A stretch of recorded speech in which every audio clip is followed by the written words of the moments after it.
Alright folks, here's another episode on how to reset. I'm gonna make it a separate part. This is about video game journalists, okay? Journalists such as CNN, okay, that's a separate thing, right? I'm gonna show you a clip, a few examples, one from Hypnotic, another one from Atreus, okay? Come, let me show you. But I saw this story going around, and this story is as follows, okay?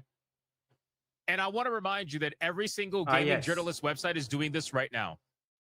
As we speak, Intergalactic, the Heretic Prophet, is not releasing in 2026, claim insiders. Okay? I just want to remind you that these are the people that made fun of Smash JT for taking information from someone who was purposely trying to hurt him, versus these people that are taking information from whatever the fuck they want to and pretending like it's a thing. Right? So the story is Intergalactic, the Heretic Prophet, is not releasing in 2026, claims insiders. Okay? You guys are saying good. Well, hold on. Just listen. Don't celebrate just yet. Okay? Not just quite. Now we got the next one. I need to give you the context so you understand. The VGC. Naughty Dog's Intergalactic is reportedly skipping the Game Awards and won't be released next year either. Okay? That's the VGC, right? We got a bunch of Twitter accounts all repeating the same exact thing. Yes. Intergalactic, the Heretic Prophet, won't release in 2026 and will not be in the Game Awards. Claim new reports. Right? We got all of these fucking all these goddamn websites. They're trying to shill for Naughty Dog. Are doing this. This is something that needs to be changed. But you know who decided to expose them for being literal just bullshit artists and liars? Who? Guys. Colin Moriarty. Quote tweets Insider Ironic, Gaming. isn't it? I am the source of this, based on opinions that I expressed on another person's podcast when asked what I thought about the game and its potential timeline. If you listen to the clip they're citing, I literally say that's my opinion at 1 hour and 10 minutes in. And it's otherwise blatantly obvious that I'm speculating. I think. We'll see. I wouldn't be surprised. I mean, really? Reporting that conversation as anything else is wildly disingenuous. I don't know why outlets do this to me and many others all the time. But one thing is certain, I'm in for a lot of abuse for no reason now. Much appreciated. Bro, they literally took his opinion and they tried to spin it as insider source claims XYZ. Where these idiots get their sources. To any employee from any video game companies, if you really want to express your dissatisfaction, don't go to journalists. I recommend you go to YouTubers, okay? And also journalists, they're activists. Some people, some journalists, instead of they helping the leaker, they will probably report it back to their employee, to their boss. But that's just a theory. Again, like I said, to all people, if any of you who want to leak, or in this case, who want to express your dissatisfaction for the company, I recommend you go to YouTubers, okay? Doesn't matter what it is. Go to YouTubers. That's the first example. Now time to let's see the second one. Someone that we already know. Again, like I said, I'm done talking about Alyssa McConaughey right after this, okay? My asshole is indicative of all gaming as well. But you don't see me putting it up there all the time. Referencing it. Yeah, check the Steam arts for my asshole. How about that? Check the Steam charts for my fucking asshole. Surprisingly, my asshole is mostly positive. Now, ain't this something? Isn't this something right here? I'm pretty sure that Mercante is not supposed to be on Twitter. At least that's what she told all of us. She was finally leaving Twitter, but she's back, ladies and gentlemen, and she has written this insane article, and we got to talk about it. Oh, by the way, you know what I find hilariously interesting about this situation is that Mercante, did you know she's been writing for Kotaku again? Yeah, I've heard about that. Working directly for Kotaku, but she has written for Kotaku as of recently. You know, this was something that popped up on my radar a couple weeks ago. I didn't really think it was all that important because she's irrelevant as of right now. Yeah. But the reason nobody's even talking about her. This relevant is what she's writing about. And that's the only reason we're covering this. Otherwise, she would be a non-factor, a non-issue. There'd be no reason for us to talk about her again. But here we are. So I came across this post from David Heffy. He says, well, it started out with Alyssa McConaughey saying, for the Aftermath site, I spoke to Sucker Punch dev I spoke to the Sucker Punch dev who was fired after making a Charlie Kirk joke. She paints a picture of an industry that is all too often ignores bad actors until those bad actors threaten them financially.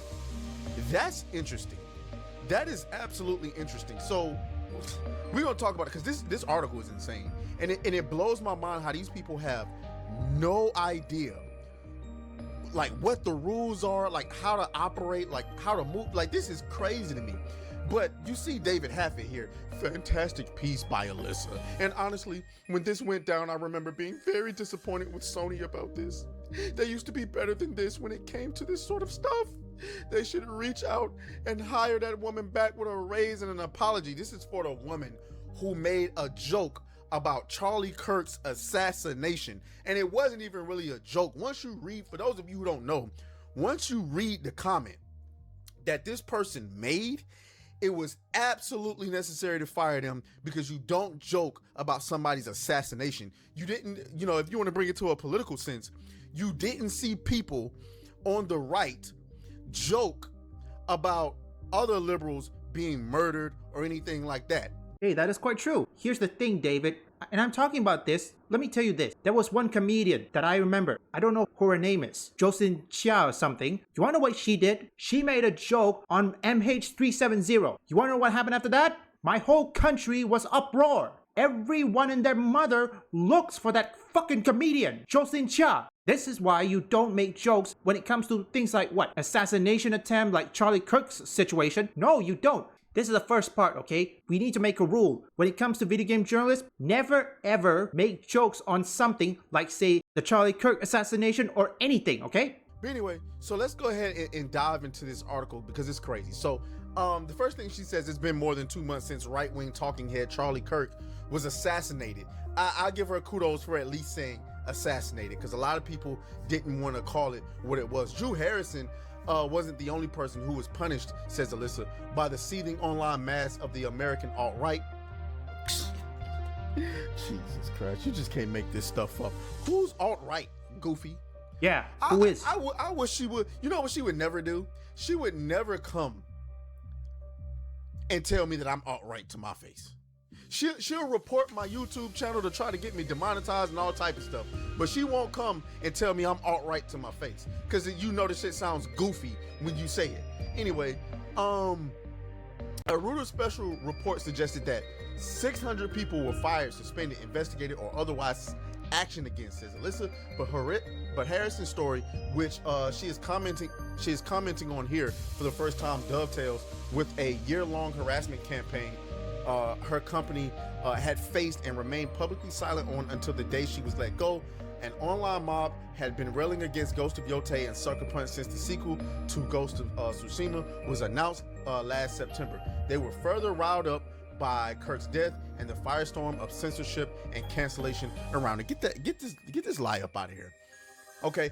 And also activists. The next part is, of course, the activists, okay? They need to be kicked off. The activists, they're not doing anything. And most importantly, put your damn politics at home, okay? When you work for the public. If you try to force your politics in other people's throat, guess what they'll do? They'll say, oh, you don't want me here? Okay, bye-bye. Video game journalists, from now on, I think it's time we kicked off all of the, and I do mean all of the activists, and replace them with gamers. Because in my opinion, there is one more thing I can do, which it'll be a separate video for journalists in general.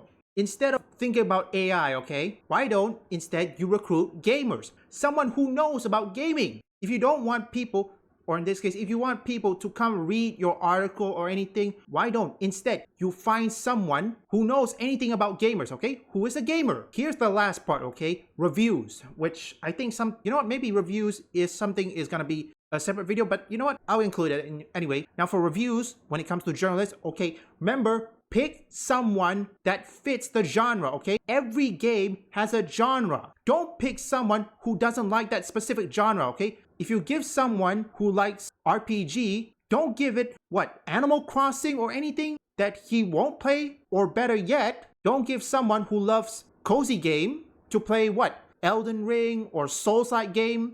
Make sure whoever you choose. This is important when it comes to video game journalist reviews. Pick someone who likes the game, okay? That's the reason why video game journalists should be for gamers, not for political activists. It's the name, okay? Video game journalist. Video game. Gamers don't give a flying F if you have what? Get a degree on journalist? No, we don't give a fuck. The question is, do you know about this specific game? That's the real question.